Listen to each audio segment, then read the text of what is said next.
Presidente da República no primeiro-ministro foi Hanoi na Fatin, a entidade Xoto protege na Fatin ambiente.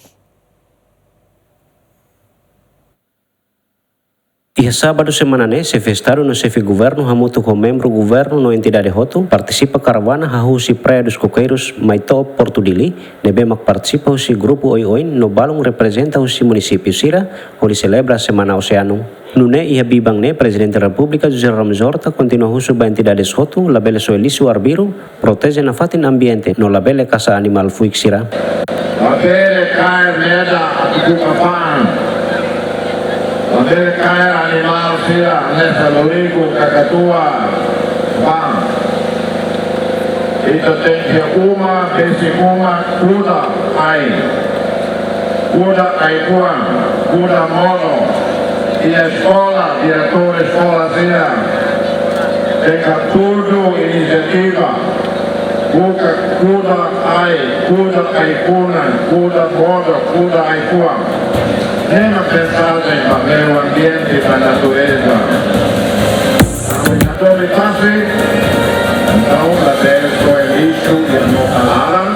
Sanana Guzmão Mos, o grupo criativo Sira, transforma lixo Sira nebe maquiha, onde bele utiliza a filafali. Atua Hanoi ba jovens Hotu. Luliu ba lavar Sira. Kata, se la cuida internet a rua agora, e mini futuro, se susa temteves. Matasi importante temteves. Bem ter vida. Dan rumah itu Hanoi kata Klaida. Mas sobretudo o relógio sente ela mudança climática. O nerviro precisa la mãe, la precisa mãe, estraga muito todo, estraga da produção. Nem outro marca sai lição para o mundo toma. Laos Timor-Leste maghalo inisiativo ini.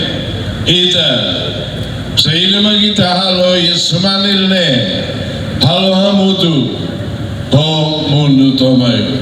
Iha ocasião nemos husi grupo Oi-Oin tem aihan tasi no aihan lokal Sira ho menu Oi-Oin ho objetivo atau promove na fatin produto lokal iharailaran. Hahusi lorong ida fulan junho ne governo lança semana oceano iha tasi tolu onde organiza limpeza iha tasi ibon no realiza atividades Sira seluktan iha município Sira to lorong valu fulang ne onde alerta na fatin bai mahotu atau cuidado na fatin ambiente. Aderito Ximenes, GMN.